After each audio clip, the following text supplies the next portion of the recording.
Attention A1 Trading Show fans. If you're looking to get funded, we've got a solution for you. Our partnered prop firm FX2 Funding helps traders get access to up to $200,000 in trading capital.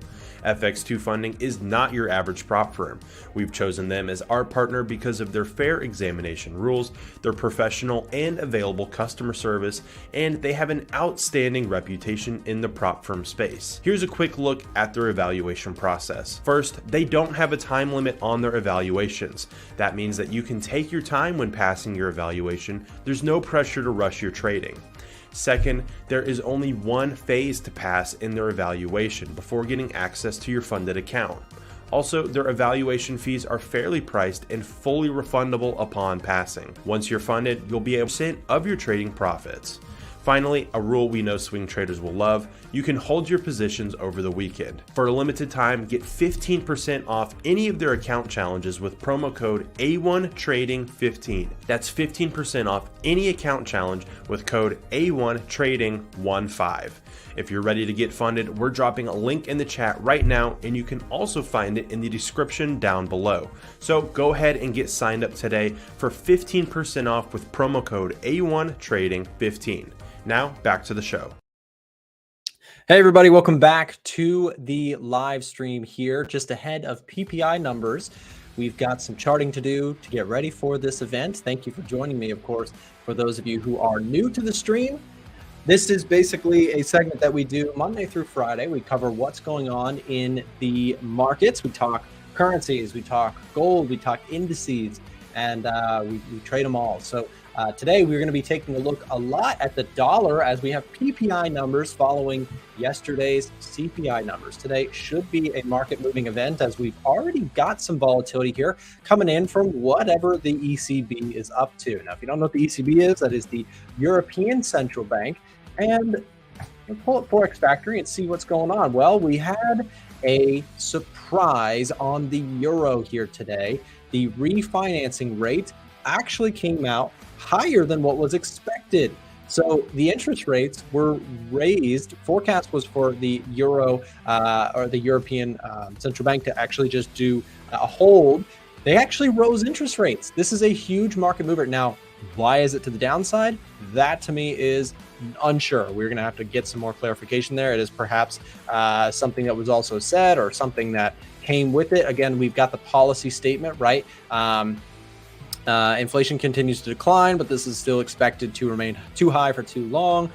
It sounds pretty hawkish from the ECB, and yet we have the euro trading down here this morning. A very confusing one for me. And, I've been bearish on this, but this is going to totally take me out of the picture for the euro for right now, because again, that's confusing. I would actually imagine that a rate hike, a sudden rate hike would have shot the euro up. But we did not see that. In fact, we saw it shoot to the upside, but then fall to the downside. So something must have been said with the statement that actually reversed that. So yeah, just a little bit of craziness here. And I just want to say we've got 279 people in here. If you guys would do me a quick favor, help us out with the stream here. Hit the thumbs up button. If you're new, say hello.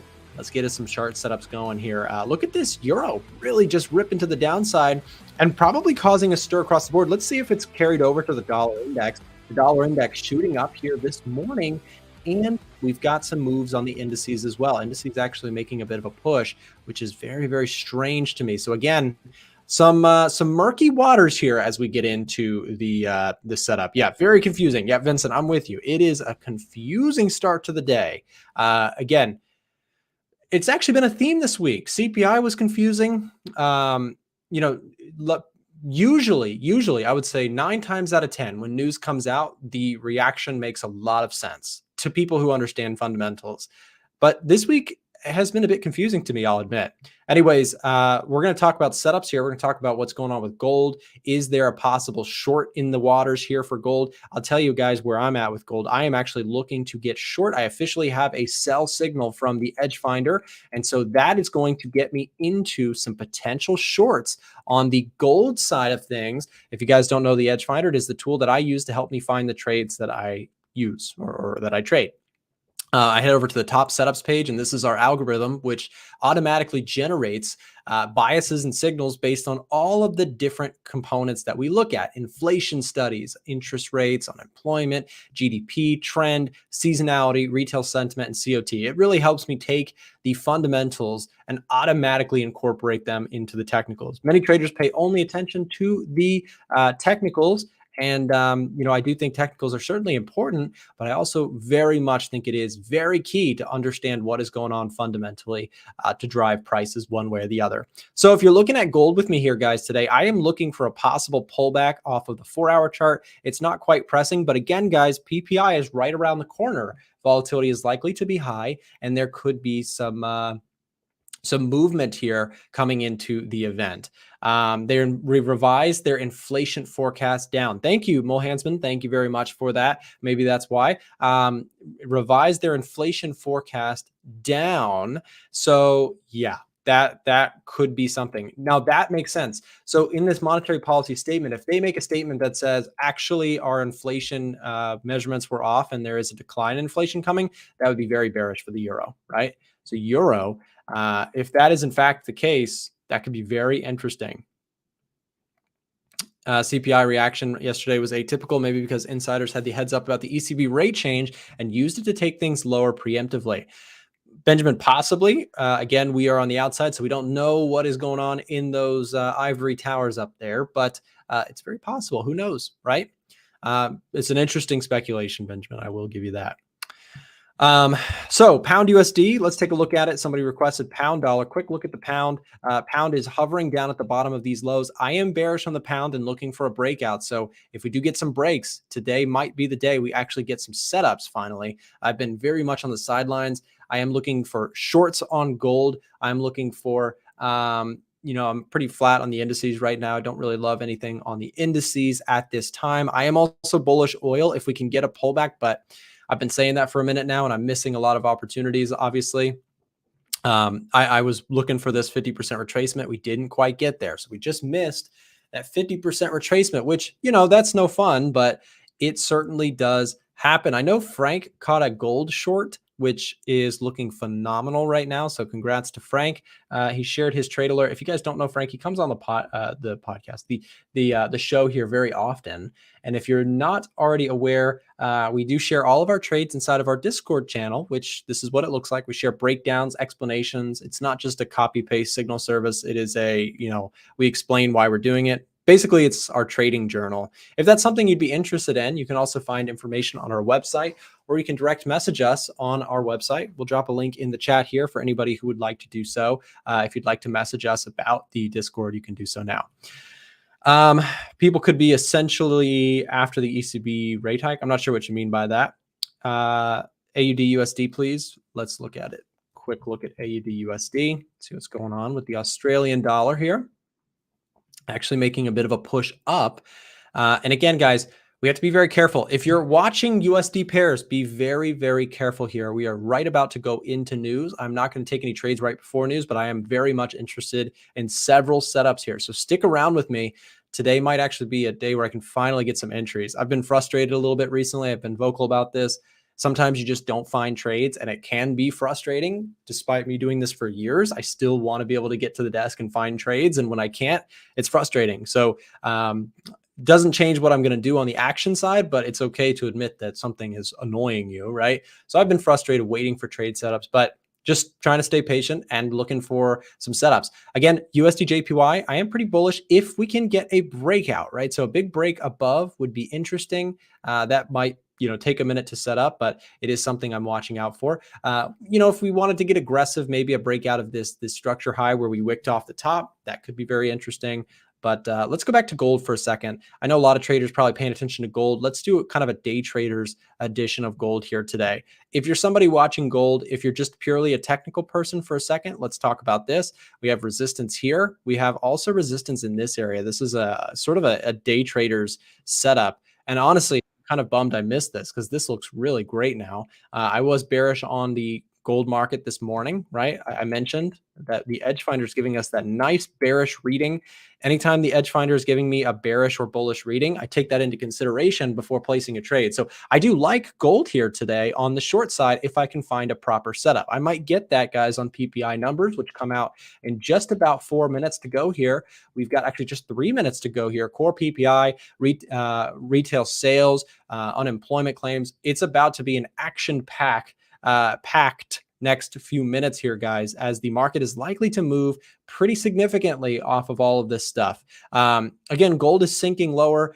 If this price does retest into this area, I may look for a short following all of the chaos. If things can kind of settle down, I don't want to trade on the spike. I highly do not recommend doing that. Spreads get ridiculous and you can get really, really wicked out for quite more than you thought you could. So be very careful trading on the spike. Again, markets are very liquid overall, but in news spikes, brokers widen their spreads significantly for the amateur, retail traders. It's not necessarily predatory. It's just them protecting themselves, right?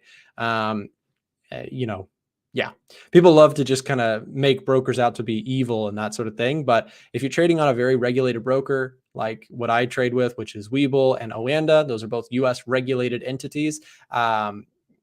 They're just, what they're doing is they're widening the spreads in accordance to basically protect themselves. So again, that is why trading the news spike is so dangerous. And why so many people lose so much money thinking they're going to be smart by putting a buy stop and a sell stop on the news. Anyways, yeah, if you're watching gold here, the other bearish scenario would be full on like breakouts, right? Like if this thing just rolls over and just dies underneath the lows, if we get something that's very dollar bullish, gold could head to kind of a fresh low back under that 1905. And again, that would be great for Frank. I believe he is short still. I can't remember exactly from his trades. But again, remember, we share all of our trades inside of the Discord. So Frank is sharing his, I'm sharing mine. And if I take any trades, you guys get the full alert inside of the Discord channel. Members, you know where to check. Just check out my swing trade section. And you'll keep an eye on that, or you'll be able to keep an eye on that to see if I take any trades. Silver, somebody asked about silver. Silver getting crushed here. Also interesting, silver's not on the edge finder. It really, really should be, because I actually trade silver myself. So there is no excuse. We got to get edge finder. We got to get silver on the edge finder. Gold is on there, but silver is needed. Silver's needed bad for us silver traders. Silver's, one of my things that I like to trade a lot. A lot of people don't trade silver, but I trade silver and gold for different reasons. They both have their unique cases. And again, gold is the one everyone trades, but silver is also very interesting to trade. It can be a very, very clean moving market. Anyways, 1 minute to go here, guys, and let's pull up the dollar. We've got to watch the dollar's reaction to all of this. We're pull up the DXY. This is the dollar index here. Big push pre-news. Let's see if it can extend those gains or if it will lose them. Breaking news coming in right now.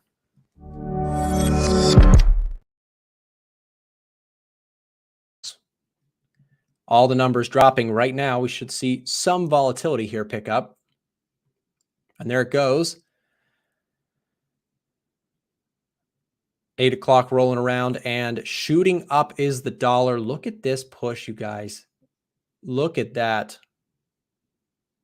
Oops, I just moved my watch list around. Look at that. The dollar index right back up to 105. Big push on the hourly. Look at this. Are we going to break clean through resistance? Oh my goodness, we are.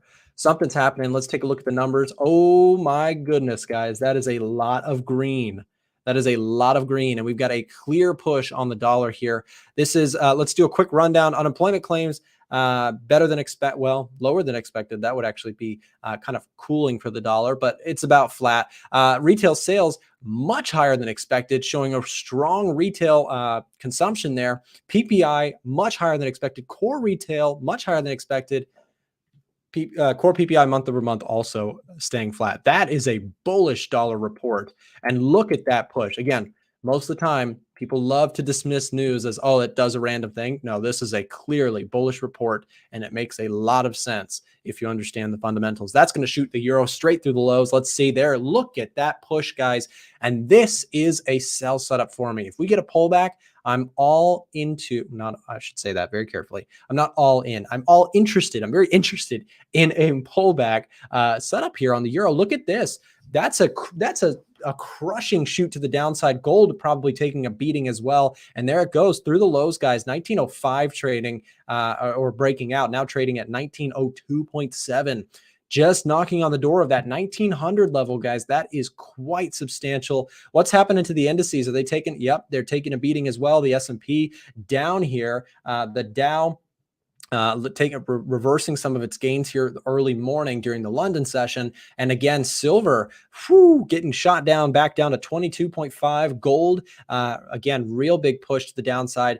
And this, guys, is a very interesting setup on the gold market for me. Again, I mentioned that I am short biased on gold. I'd like to see how these candles close, but this actually could be a really interesting possible gold short for me off of a retest into this 38.2. I'm very interested in that 1905.88 level if we close with some decision here off of the hourly. I love this setup, guys. I'm looking for a possible pullback on gold to trade this retracement and continue to be bearish on this. I've mentioned that, you know, the EDGEFINDER has a nice bearish reading, a -4, which if you are an EDGEFINDER user, you know that's a bearish reading. And you know, also same with euro. I love both of these setups right now. Euro shorts, gold shorts. Those are two things popped right up to the top of my watch list here this morning. You know, congrats if you also caught some of the indices sell-offs. I'm not trading the indices right now, but very nicely done. If you caught some of the S&P shorts, same with the Dow. I think the Dow, well, yeah, there's the Dow. Look at this. Dow getting very bearish readings. That's significant and you know, rare for the EDGEFINDER to get that. But again, the EDGEFINDER played this perfectly here today. Everything kind of moving in accordance so far, which is significant. Again, euro shorts, Aussie shorts, pound shorts, Kiwi shorts, all of those did very, very well. Gold shorts also obviously doing quite well. For me, I'm waiting for the technical setup, but I really like this pullback opportunity if we can get it on the gold market. Same thing with euro. Both of those setting up beautiful opportunities. In my personal opinion, I do like the opportunity to get short on a euro dollar retracement as well as a gold short on a retracement there as well. Both of those are things that I am watching here on this kind of news hour, but I'd ideally like to see how this candle closes. So what I mean by that is we're watching the hourly, guys. If we close underneath the previous low, right, or the previous level of support, look left, we can see, looking left, we have this area of support. We can actually tighten this up for, you know, the hourly chart to get into a little tighter of a range, right? So the hourly chart shows us that we had a huge level of support here where several times price bounced off of this level, right? Showed strength.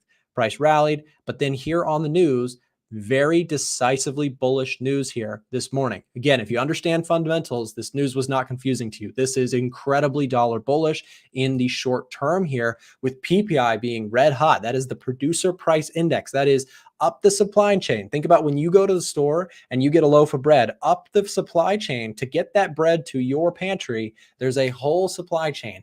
And if inflation is hitting the upper levels of that supply chain, that is very dollar bullish, because what the Fed is going to have to say is they're going to have to say, oh, wow, there's some supply line issues here. There's some things we may need to keep rates higher for longer, or in kind of the dollar best case, but everyone else, the worst case, the dollar could continue going higher as the Fed possibly entertains the idea of a further rate hike. Now, again, it's a little bit early to call that, but we've had a pretty good slew of dollar bullish news this week. And this number kind of confirms it for me this week. That is going to keep me dollar bullish in the short term.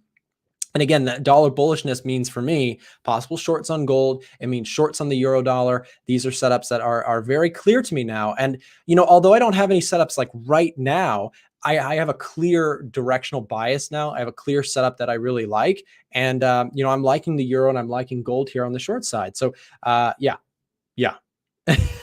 Yeah, you heard my quote. I had to be really careful. So you guys know, obviously, when I do these streams, there's disclaimers on it all over the place. You know, this is not financial advice. I'm doing my thing. I've traded for years. I'm putting my own hard-earned money. I don't manage money for anybody else. If If you ever get a message from somebody who says that it's me doing that, I will never do that. I won't ask you for money to invest your money or anything like that. We do offer services, but the only place to get them is off of our website, a1trading.com. So just a little bit of a announcement there.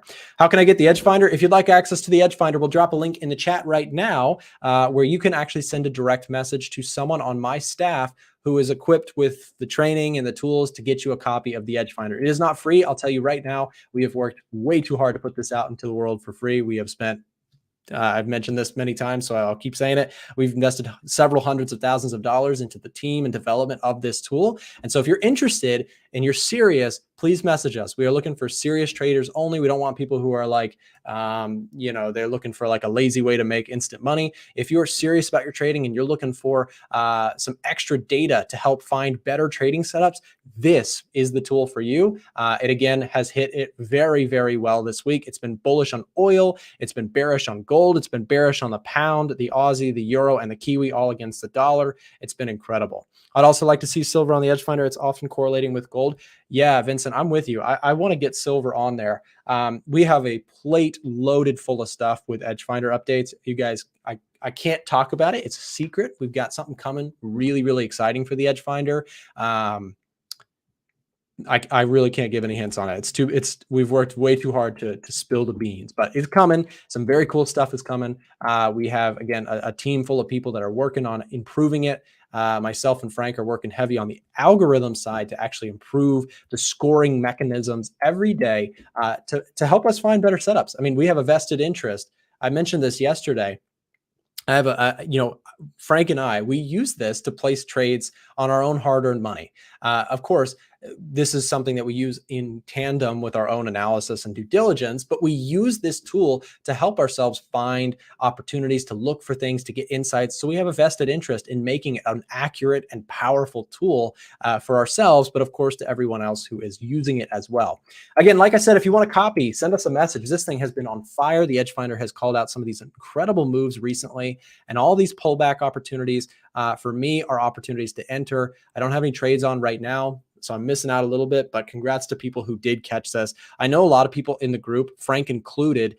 Frank took a signal. He shared a trade on gold to the short side, and I am incredibly jealous right now because he's got a monster mover here going on. And what a move there it is. So again, big break to the downside. A pullback here would be where I'm interested.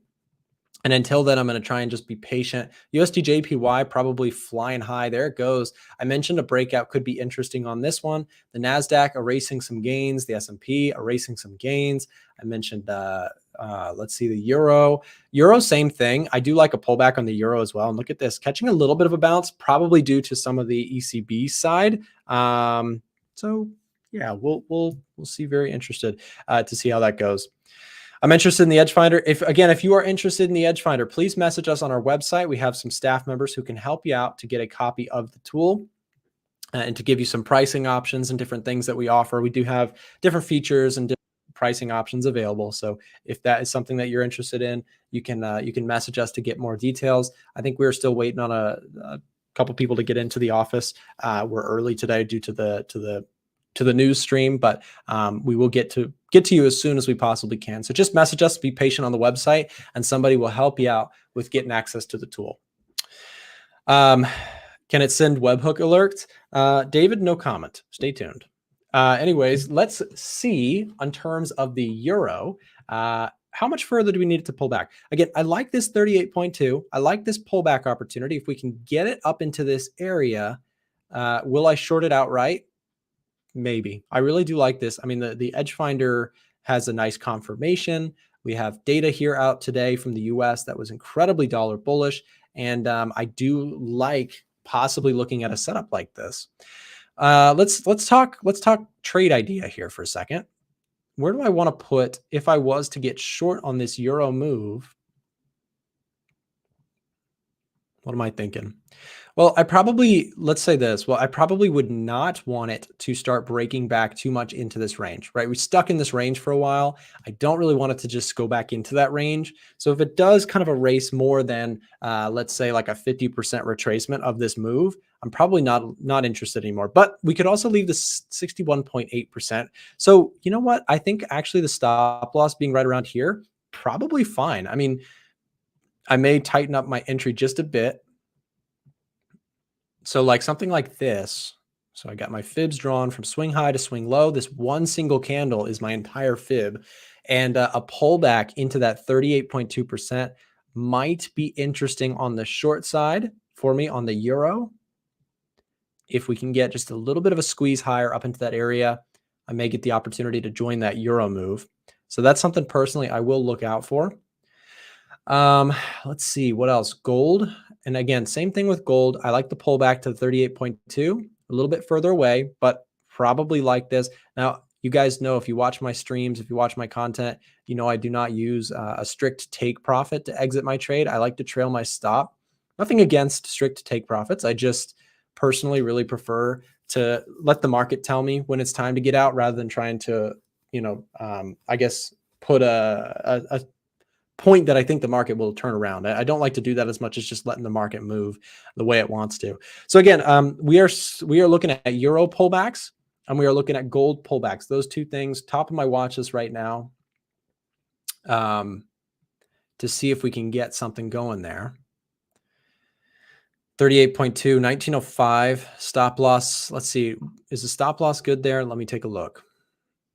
I do kind of like the idea of maybe widening my stop, but then again, do I just put it above this level here, right?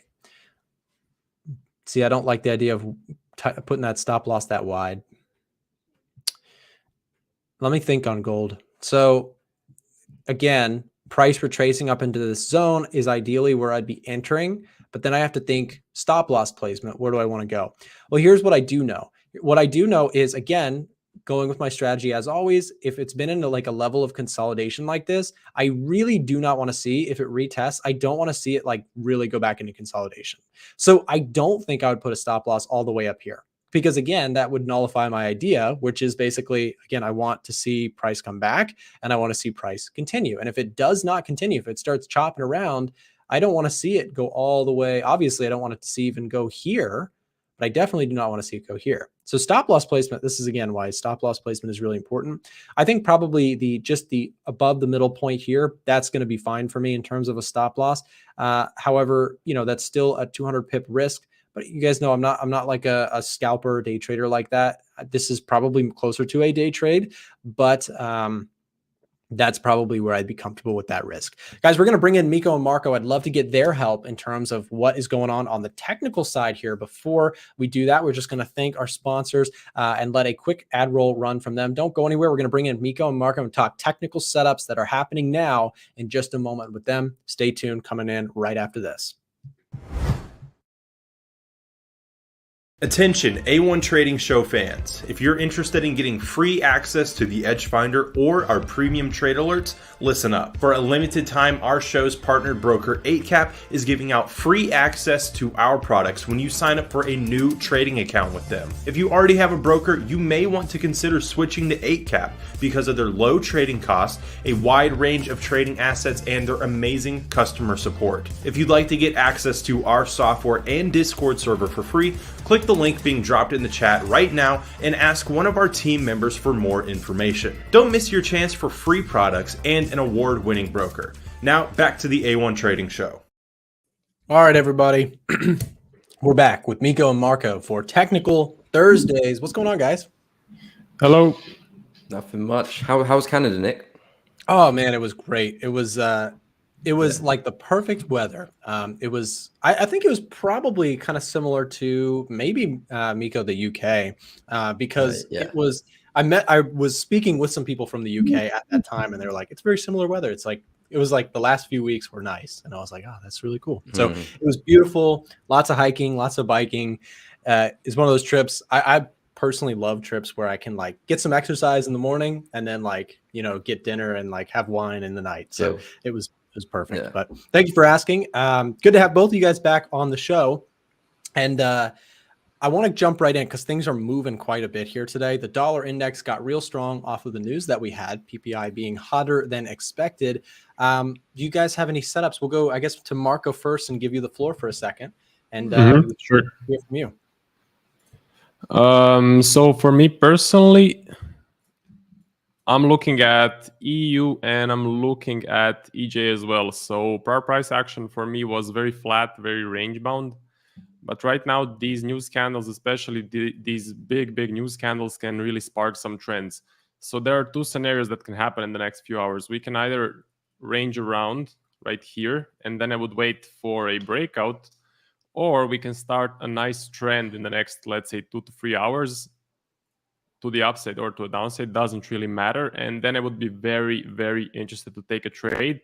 The reason is most of my biggest winners come from some nice news candles. And again, the markets don't really move if there is no news, if there is no incentive for them to move. So for EJ, my plan is very similar. Price action was again heavily flat, heavily range bound, but this is a really big news candle, and I'm expecting a nice reaction going into the next few hours as well. Because if you just compare it to the price action, it's definitely very large. The rest of my pairs, so AU, not really a big reaction. I'm looking for some nice trends, but the news candle was very small. AJ ascending, so to be honest, I'm expecting AJ to reverse to a downside, start a nice downtrend. Pound, let's see the reaction. So here, not really as big of a reaction as on the euro pairs. Again, I'm seeing very flat price actions, so I'm not really seeing any reaction in this last candle. I'm just waiting for a large push up or a large push down. And NJ, New Zealand Japanese yen, is flat as well. So on my watch list, it's EU, EJ, and the next few hours will determine if I will be interested to take a trade or will I wait for more.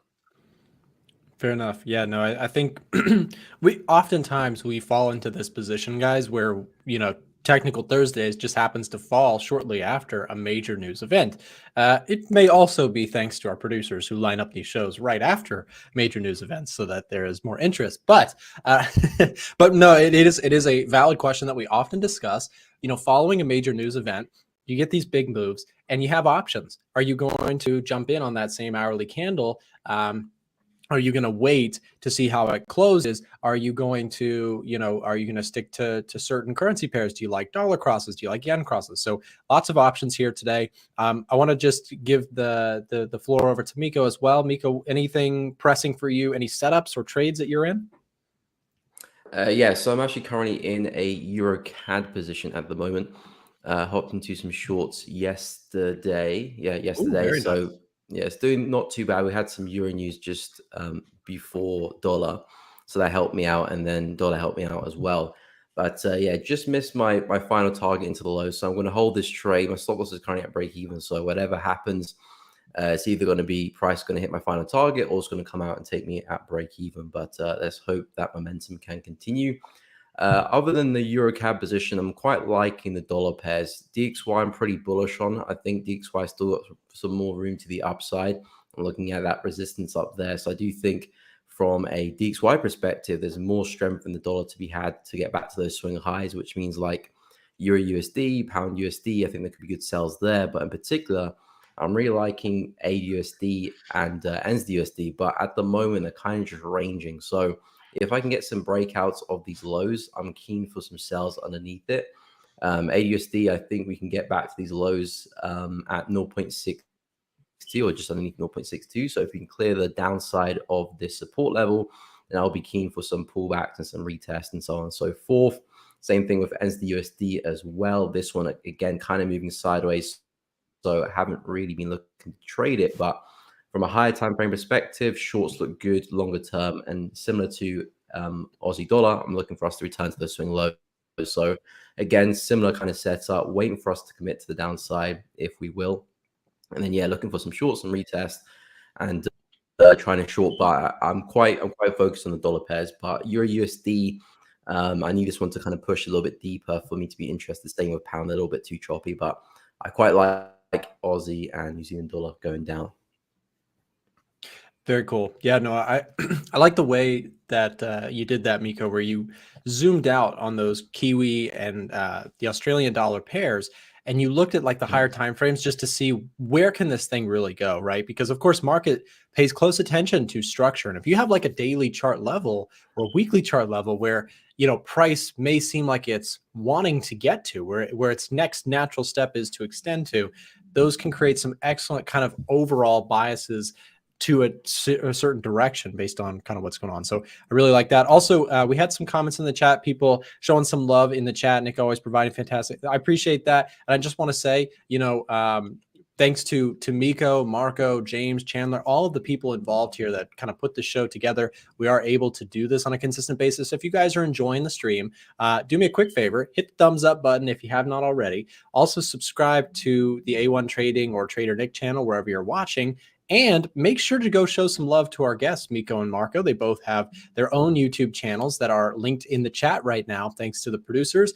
Make sure to go check them out, guys. We've got, these shows are not, they're not just me, and they certainly would not be the same without our awesome list of guests that, help to make the show what it is. So shout out to you guys. And also, again, guys, make sure in the audience, everyone to go check them out and subscribe to their stuff. Keeping on with this stuff, I just got to keep an update for those of you guys who were listening prior to Miko and Marco joining. Going off of your concept with the dollar pairs there, Miko, I'm looking for dollar pullbacks. And, I liked that news. I think that news from a fundamental perspective was great. From a technical perspective, also looks really dollar bullish with some of these key levels breaking out. We've got just about 7 minutes left on this hourly candle, and we are seeing some wicks. We're seeing some natural retracements here going on, and I do really still like this short opportunity on the euro. So I very well may actually end up taking this trade here today if price can pull back just a bit further. So I'm watching that. Marco, most of the things that you showed, most pending trade setup, what's like right around the corner for you, or is there anything as this hourly candle kind of unfolds? Only EU and EJ, but it's not around the corner. The next couple of hours will determine if I will be even interested to take a trade. So again, after a news candle, I need conviction. I need a trend to start almost immediately. I would like to see. So like the next candle, if it prints bearish and then the next one prints bearish as well, I would look for an entry like a flag. Just a second. So a flag formation or a nice break and a retest. So I wanted to ask you about the news. I don't really pay attention to the numbers, but I saw so the numbers were green, and that means dollar strength. Pretty much, except for the unemployment claims. I'll give you just the very top level highlight if we can change it to my screen just for a second, just to give you the update for people who may have missed it in the audience as well. So core PPI remained unchanged. That's just showing inflation is not moving too much there. Retail sales, this is showing that the consumer is stronger than what was expected.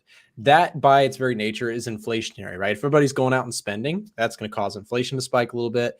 And PPI was also hotter than expected. So again, PPI, that is another measurement of inflation, showed some heat there, I guess, some stickiness. Inflation still high there. Retail sales, again, month over month, same picture, high. And finally, unemployment claims were pretty much as expected. So of that, what we kind of got, the story here today, the dollar strength, and trying to quickly move back to the technicals, is basically the dollar strength is inflation concerns are kind of still hot and heavy here. And so when you take that, that's why I mentioned, as the news kind of dropped, that this dollar move was very justified in my personal opinion. That very much, in my opinion, could show some signs of continuation, and pullbacks might be nice setups. So yeah, sorry, go back to what you're saying, Marco.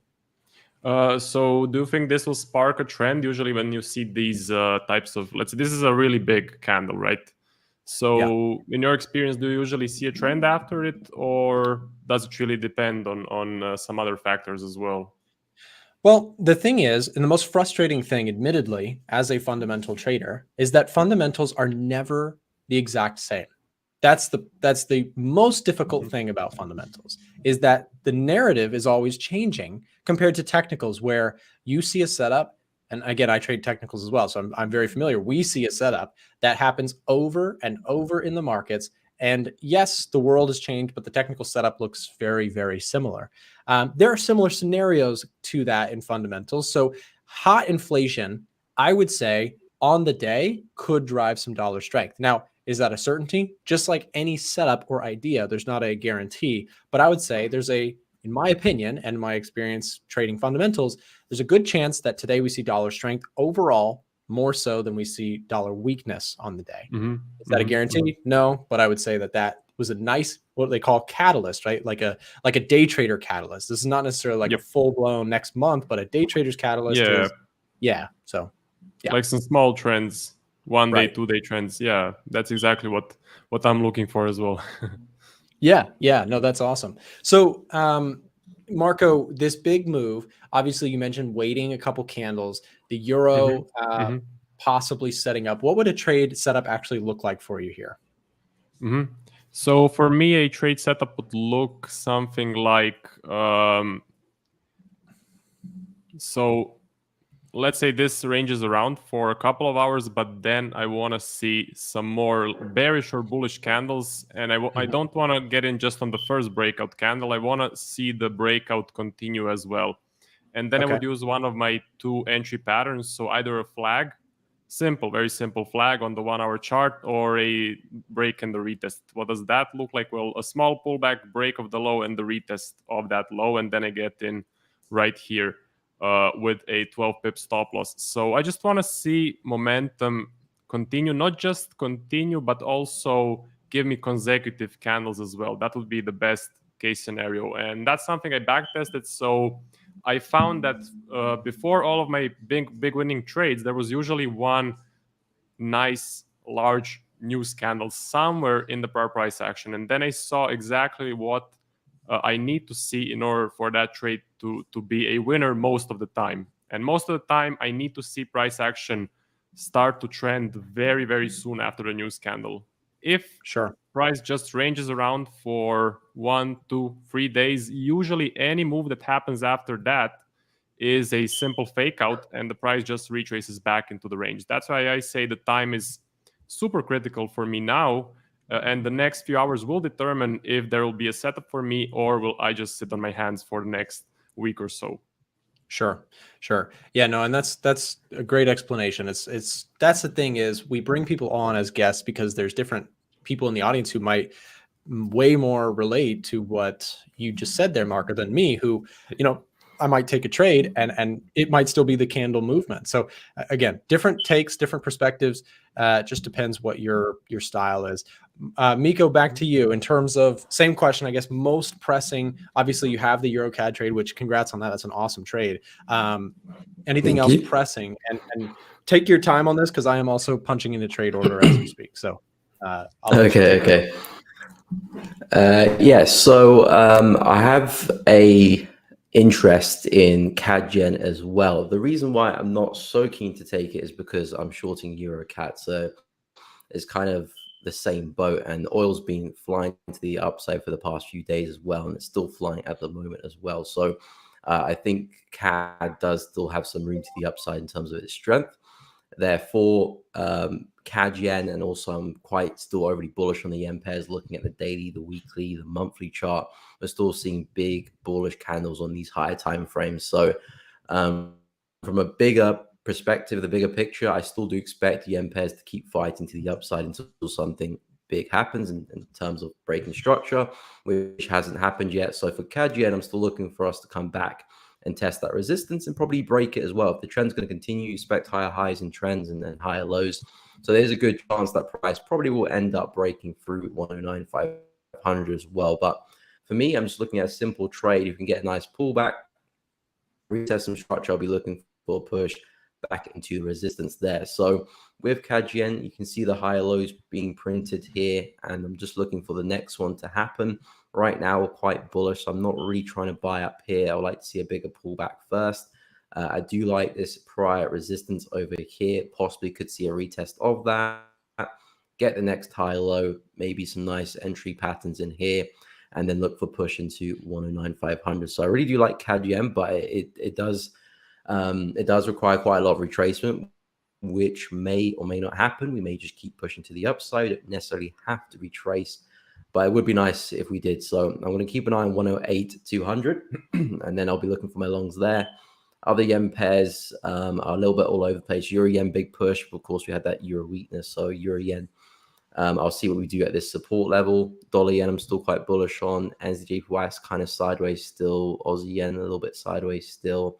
Pound yen, this one's quite choppy, so I'm not really too focused on that one. It might break through that support. CAD yen for me is the only one that is pretty clear. So hopefully we can get some opportunities there in CAD yen.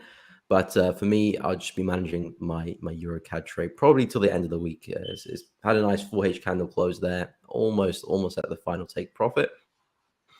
So you have to take profits, right? Yeah. So I have, well, it depends on the setup, but most of the time I only have two. The first one's always where I take partials. So I close a small percentage of the trade, and then I move my stop loss to break even as well. And then the second take profit is the actual trade take profit. So that's why I expected the market to go in the first place. And that's where I close the remaining of my positions. If I'm going for a very far target, then I might have three. So then I will have two partial take profit areas where I take percentages. But yeah, most of the time it's two. I normally keep my ratio around the 1 to 3 area. So sometimes it'll be 1 to 4, 1 to 2, but it's normally around 1 to 3. But yeah, so I take partial at the first one, and later on to the second. And the whole point of that is just to kind of mitigate against drawdown, really, because I would actually be more profitable if I didn't take partials. But I take partial just to mitigate against drawdown and psychological reasons as well. I find it very helpful to me hold trades longer when I do take some of my profits first. So it's kind of like a balance, and yeah, a balance that helps me trade at my best. So yeah, that's kind of how I manage my trades. Yeah, it's definitely much better for the psychology if you take partials, because then you have some you're risk free, right, after the TP1. Yeah. Yeah, that's pretty good. Yeah, that's awesome, Miko. Thank you for sharing that, and again for giving me a second there to punch in my trade. I did end up shorting gold, so I'm in that short. We'll see how it goes. Again, I have a couple different attempts ready for gold, so I'll short it here. If it doesn't work out, I'll have some other follow-up ideas as well. And again, we'll keep updated on future streams as well as in the Discord for anything I do there. Miko, Marco, I want to thank you guys for coming on the show here, and we'll let you go. I know you guys are both off to do your busy trading world stuff. So thank you both for coming on the show. And as I mentioned earlier, we do also have the links to both of these guys' channels in the chat right now. If you guys would like to check out Miko and Marco on their own YouTube channels, make sure to do so. And thank you guys both for coming on. Thank you. Thank you. All right, guys. And yeah, so we'll see how this gold trade plays out. I like it at this level. I'm willing to take a small risk on this one, and it is a small trade for me. Again, with that news candle being quite volatile, my stop loss is relatively tight, but again, we'll see how this one plays out. I do also like the euro, but I'm going to there's not quite a setup there yet. I may still take that trade. If I do take it, again, it will be shared inside of the Discord channel. And as mentioned, if you guys want to join the Discord, you can message us. We'll drop a link in the chat. If you guys want to keep up to date with whatever I am taking in terms of trades, feel free to do so by joining the link that is in the chat right now. You can message us here, speak with someone on our staff. We've got people who are kind of trained to help people set up with memberships and answer their questions about what we offer. If you want to see examples, past performance, etc., whatever you'd like to see, please message us there, and we'll set that up for you. In just a second, guys, we're going to bring in another guest and friend of the channel. Alex is back, and I'm excited to speak a little bit about everything that's going on from the last time we spoke. So we'll be right back with Alex after this. We're going to take a quick break, and we'll come right back in just 30 seconds to a minute. Attention, A1 Trading Show fans. If you're looking to connect with other traders around the globe, consider joining our Discord community. Inside of the group, you'll be able to join our chat rooms, check out our educational material, our coaching webinars, and more. Within the group, our top traders share their trade alerts, which will send notifications to your phone or desktop whenever we take a trade. Our trade alerts come with entries, exits, and full analysis with every trade shared. This is not a blind copy signal service, but instead offers an educational way of looking over the shoulder of our experienced team. For fans of the show, we're offering major discounts for a limited time. To claim your discount now and join the group, click the link that's just been dropped in the live chat, which will connect you to one of our trained support reps here at A1 Trading. Again, click the link that's just been dropped or find the link in the description of this live stream and you'll be connected with someone right away. Now, back to the A1 Trading Show. All right, guys, and we are back with Alex. What's up, Alex? How are you? Welcome back to the show. Hey, Nick. Thanks for having me. I'm doing great. But how about you? I'm doing great, and it's good to speak with you again. I ask you this each time you come on, but where are you currently? I know I've heard you in Dubai. Are you still in Dubai right now, or are you somewhere else? That's correct. I'm mainly in Dubai, but when it gets too hot, I go to a little colder place in Cyprus, which is like 3 hours away. So I'm essentially on in the middle of the earth, not on the east side of the earth, not on the US side, but like in the middle of it. And basically, I love it. Awesome. Yeah, no, it seems like a very cool place. I'd love to visit both Cyprus and Dubai, actually. Both of those would be really cool places to visit. Yeah, they're very, very, very different, to be honest, even though they're close. But we can discuss that some other time. Yeah, for sure. So, Alex, we're glad to have you on, of course, and it's a great day to have you on with a lot of stuff happening with the dollar right now. One thing that I appreciate with Alex, I know you do a little bit of options trading, which I do as well. I know we both love to sell for premium, and with all this dollar stuff going on, what's your kind of approach? What's kind of catching your eye, and what's on your radar in the markets right now? So basically, I think it's depending on your own, let's just say, experience and how long you've been in the market and really how many things you have done and how much stripes you've earned. You can do a number of things in the market. When you're starting to trade, I believe you should go for more simplicity. And I actually would like to talk about that a little bit today in the show as well. But to give like just a little bit roundup of the macro side of things, because in my hedge fund days, the two traders that I've seen were successful were either statistical traders or macro traders, and statistical is not trend lines, but it's a lot more than that. You really need to have like an edge, and we can also talk about what an edge is. The point about macro, or the challenge with macro, and I think today is a very good example for that, because the ECB raised rates, but the euro's going down. What the heck's going on here, right? But in fact, it's pretty simple to explain. The ECB said like, hey guys, yeah, we raised because we sort of had to, but we're very much divided in between each other, the North and the South. Plus, our economies are so shit, we really need to stop. The US is saying, well, you know what? We might just increase if we have to. And that divergence is actually, that's the easiest macro trade you can trade. Interest rate differentials of central banks. The challenge here is that even when the direction from a macro perspective is clear, quote unquote, the market can stay irrational for longer than you can stay solvent. And that's exactly what big players in the market do. They drive the market in the opposite direction to flush out the over-leveraged gambling guys to actually place their own big trades on the market, because they need liquidity. They cannot just put in billions of dollars on the market like that to then roll into the macro side of things. So in my perspective, what I've learned over the 20 years of market experience, and 10 of them actually in the hedge fund or with hedge fund experience, is that essentially the market is 3D chess with money. And what you try to do as a smaller player is to tag along to one big player who's actually having a good move at the moment, sort of, Yeah, no, that's so true, Alex. And again, as you just mentioned, with macro trading, with understanding all of the different things, it's very, very difficult. And there's a reason why, this stuff is, we could go down this rabbit hole of it. Trading is obviously not easy, but I love that you broke that down for us with your experience in the hedge fund world.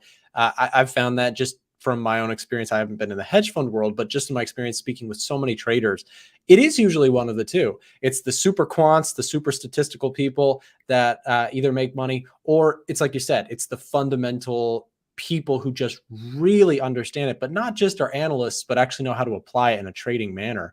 I mean, it is not easy to do. And that's kind of the, when you first get in, you think, oh, it's going to bounce off these trend lines. And it's certainly not that easy. There is far, far, far more difficulty than that to, take money consistently out of the market. It's a joke to think that it's going to be an easy process.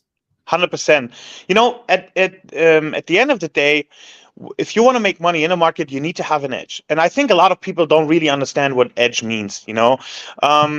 From my side, or the way I would define it, is that an edge, first of all, is you need to have clarity of what you are attempting to do, and then also train to do it, and also have confidence to be able to do it because you've tested it, you have experience in executing it, you know that it works from the back tests, from the live trading, from the numbers, so and that is, especially for people that are starting, in my opinion, should be rather data-based than macro, because macro has so many interpretation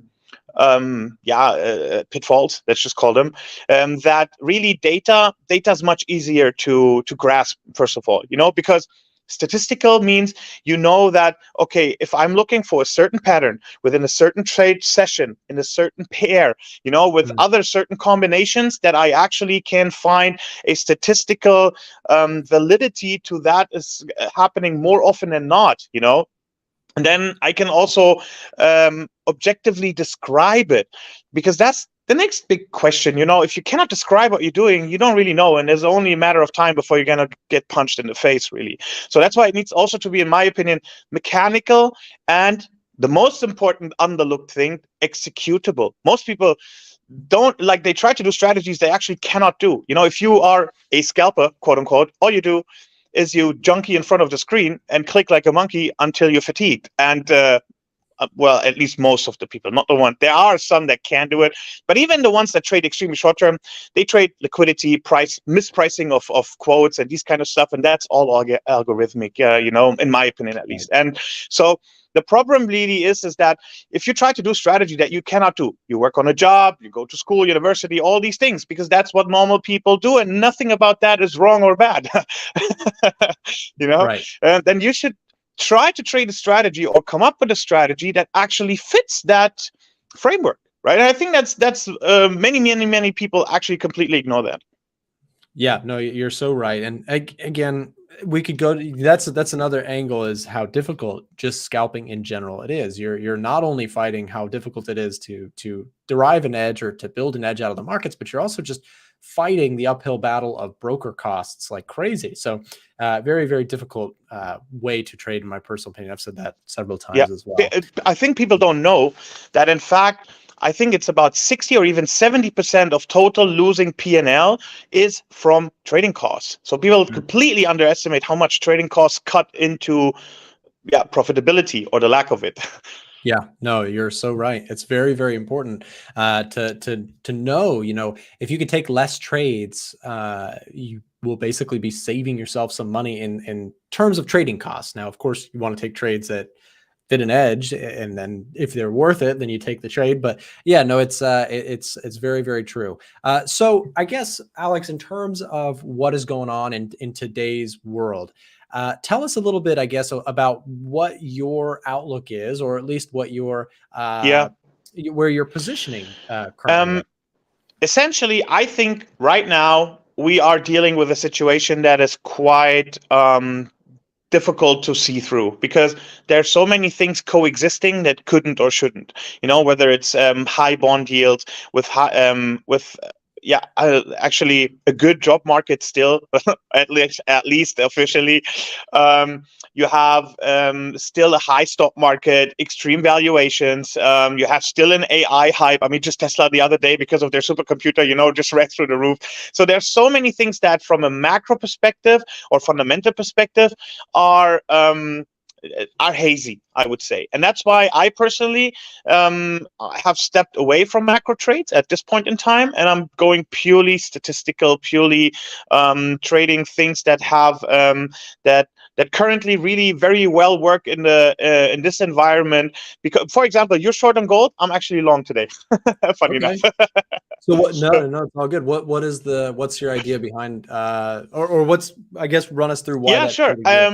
So essentially, just give me like a minute to really to get to that, because what I want to say is that the reason I'm trading like that at the moment is because I think something that people should definitely avoid is extreme long screen time, because it just fatigues and gives you bad ideas, let's just say, and also supports bad behavior, right? And any strategy that adds to losers is also something I would completely not do as a beginner, because that's essentially gambling. And it's just because if you, let's just say, divide your risk on 3 or 4 or whatever different targets that you're entering with, that's something else. But most people don't do that. They say, like, it's got to go short here, I go short. It goes long, oh, fuck, I'll add more. Don't do that, because you're going to crash your account to zero. It's just a matter of time, in my opinion. And it happened. I've seen it too many times. Another thing is unclear descriptions of what you're actually trying to trade. So look, I don't want to, badmouth anything, but what the hell is an order block exactly? Like all these people with their religious belief in, I'm not going to name the name now, but, and they can't even define what the heck this is, what they're looking for objectively in order to trade from it. Liquidity, order block, you know what I mean, right? So these are things that just don't help you make good choices in trading. Maybe as you get more experienced, you have a better eye for things that you can, that you maybe also subconsciously or whatever, then be able to act on. But especially in the beginning, if you cannot define it, don't do it. It's my opinion. That brings me to my gold strategy I'm trading right now, because essentially what I've done so far is because right now I'm taking it pretty easy. I'm trading 2 minutes a day, literally. I put 1 limit order per day, and that's it. I have a mechanical statistical system. It's back tested. It's live traded. I'm up this year about 30-something% with 1% risk per trade on the strategy. I have. I come in the morning a little bit before London session. I have something that's called the Alpha Trend Indicator. That's like an indicator that we've built with all our experience, from the hedge fund space and whatnot, that gives us a trend direction. And then I just look at certain price levels that we're also developed an indicator for. And then I'll put in my sell limit or buy limit order, depending on where I see the trend. And that's it. I put my targets, 2-to-1 risk reward ratio. If the trade goes into profit 40%, I'll pull up, I'll put it to break even, and that's it. And then I'll just leave. I have enjoyed all summer with the family, traveling, having fun, still making money. And because I think that this is in the current market phase where I'm not seeing a momentum in one direction really clearly showing, I'd rather go with these things that are statistically sound, that are easy to do, that don't take much of my time, and that I have confidence in, and that's exactly what I'm doing, and that's why I'm long. Actually, let me just pull up my MetaTrader here. So I entered long at 1901.99. So, and now we're 1905.70 at the moment. So my take profit is at 1910. So okay, well, so I'm halfway there. So I haven't put it. Let's see how it runs out. What's gonna be right of the two of us? We'll see. It's not a competition anyway. That's what I mean. There's so many ways to analyze something. Yeah, no, that's the thing. And you've got a nice entry there with that 1901. That's the thing, is at the end of the day. And I put it this morning in, sorry to interrupt you. I did not like FOMO into it. Oh, the ECB did this. That was my defined level I put in this morning, and I didn't even look at the chart since then. I like that. And I like, Alex, that you mentioned that. It seems crazy to people who are getting into the markets that you could get to a point that you trade for 2 minutes a day, right? For me, I thought it was crazy when I first got started that to what I do now, which is about 30 minutes to an hour. Obviously, I kind of count this as my time of trading. When I do the live streams, that's pretty much my time of trading. And a lot of that time is spent, just doing this, right? Interacting with other traders and speaking with people. So, for the most part, which is pretty cool and fun also, I mean, it's not just the trading and the money, but it's also the social aspect of it, right? And the enjoying the craft and the whole thing around it. Yeah. And that's the thing, like, because at the end of the day, you don't, once you, now I should add something to that, Alex, too, is, you're at a point where you can trade for a few minutes per day. I'm at a point where really the actual execution components of my trading are, let's say, 15 minutes or less per day, depending on what's happening. I really primarily trade two different strategies, one being an options sell side strategy that I do. And then also, of course, kind of my traditional momentum trading that I do. And what I think is so interesting with it, Alex, is that obviously you can get to that point, but there were years before that where there was much more than 2 minutes a day spent. So for people in the audience, you hear Alex and I kind of getting to that stage of our trading, which is a phenomenal time in life, but you've got to earn it. And everybody in the audience who is still learning, 100%. yeah, you've got to earn that. It takes many years of and we don't just say that because we want other people to have it hard. It's just the reality of things in whatever aspect of life. If you want to be really good and actually make it look easy, then you will have to get to that point. And that is not going to fall from the skies for anybody. Right.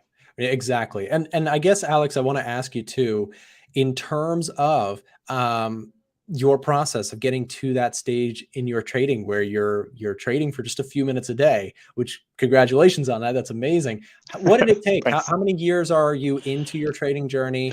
How did you reach that profitability stage for maybe somebody in the audience who is not there yet, who is like, how the heck do I get there? Obviously, these guys are talking at kind of that higher level of like, understanding how this stuff works. How'd you get to that point? For anybody wondering? Sure. Like, look, my total journey is actually 20 years, but I don't want to scare anybody. What didn't exist then, but exists today, like back at the time, I lost all my own money. I lost my parents' retirement money on top. I was like suicidal actually for some time because I couldn't tell them. And like I had big debt, 6-figure debt. I didn't know what to do really. And I started as an intern at a German investment bank at the time. So, and I got lucky that I worked my ass off there, that I got connection with other successful fund managers at the time, that I sort of forced to be my mentors by just being nice and working hard for them. Yeah. And this is where I learned about like, this whole chart drawing stuff is nice and cute, but that's not how they trade, like, so how are they trading, And then I learned, okay, a lot of that, there is patterns involved. I'm not saying that patterns don't play a role. They absolutely are part of the game, but the statistics of patterns, that's something that I don't think, like if you have a trend line, for example, how do you know like if that trend line needs to be hit 2 times, 3 times, 4 times, and if you do it on a smaller time, you know what I mean? Like there's very little meaning in drawing a line that just you move a little bit up and down just so it fits your eye, sort of thing. That's playing around, which is fine. You want to gamble, have fun, go for it. That's all totally cool. I'm not saying don't do it. Even though that's not trading, that's gambling. And so what I learned is that you need to look for specific patterns. You need to actually narrow down things. And then collect the data, analyze it, and see, okay, what are the statistics of it? And then let's just say you build a certain framework, like, for example, a certain market or a certain pattern in a certain market, in a certain trade session or period of time.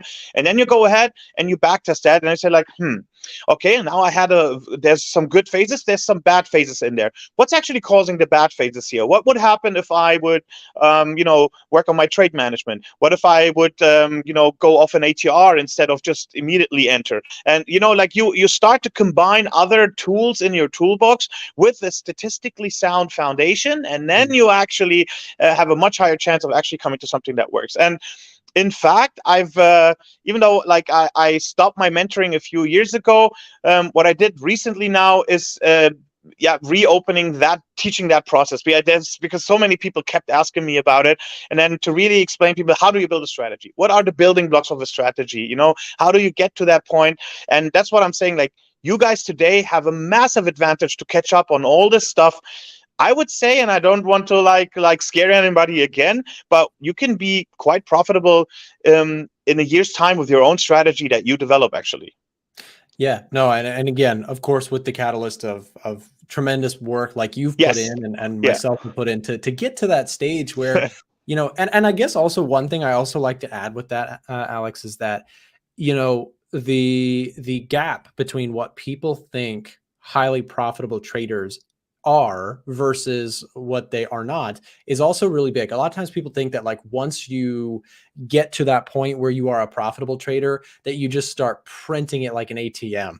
And the reality is that, as you know, you understand and I understand, with like having some form of an edge, you're not going to get an 80 to 20% edge in the markets. You're going to get, if you're very good, like 55, maybe a little bit slightly higher than that. And if you can get, that's why you need a risk reward, right? Yeah, exactly. And so the point is, like, even once you get to that point of being profitable, what people make the mistake of is, even if they do have a good strategy that they've back tested, they, I guess, to really put it into perspective, they ruin it by putting too much risk per trade. And that's the thing. There's so 100%. much to, you know, even if you have a good strategy and a sound method in the markets, you still have to trade it slow and steady. And slow and steady doesn't yield massive profits quickly. It yields massive profits, certainly, but over time, like over an extended period. And that's where, you know, guys, if in the audience you're listening to Alex, who has more years of experience than I do in this, or you're listening to me when I've been doing this for 8 years, and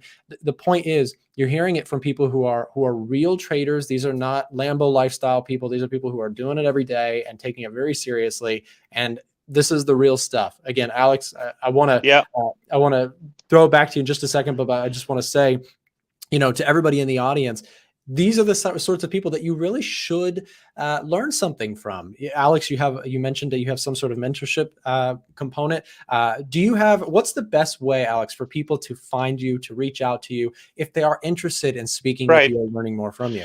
So basically, the best would be just go on my Instagram. It's AlexDou, ALEXDOU. You find a link in my bio, and then you actually can follow that, and then we'll pick it up from there. What I wanted to do is really, first of all, basically my gold strategy that I'm trading, I'm giving that to my students. Why? Because I want them to see how easy it can be, how simple and quickly, with 2 minutes per day, you could actually be in the market without, you know, making your brain crazy, and without, you know, taking crazy risks and all these things. But at the same time, there's a massive amount of learnings and video courses and individual support and all of that in order to teach people. Now you go also develop your own strategy like that. Why would you not? Like, who am I? You know, I'm just a regular guy like anybody else. I just spent more time doing that stuff, and that's really the only difference. But the craft of it, or there's a German saying, everybody cooks with water, you know? So, and that's just the reality of things. There is no magic something out there. We all know, like, even though I do show myself a little bit with lifestyle stuff because I just enjoy life, so I don't want to, you know, like say it's completely devilish, but that Lambo lifestyle traders, you know, they make their money from different angles, you know, Right. not from the trading side of things. So that's why I want to give people everything they need to become traders that learn information that is actually, first of all, executable, quantifiable, and also that they can tailor to their own lifestyle. I think that's the most important thing that people actually, like I said, forget to do. They try to do these, and even another thing, please guys, because that's the most misused stat in the trading industry, is hit rate. Hit rate is nonsense. You can have a 99% hit rate and make 99% of your trades with 0.1 lots, and then you make 110 lot trade and it screws it all up.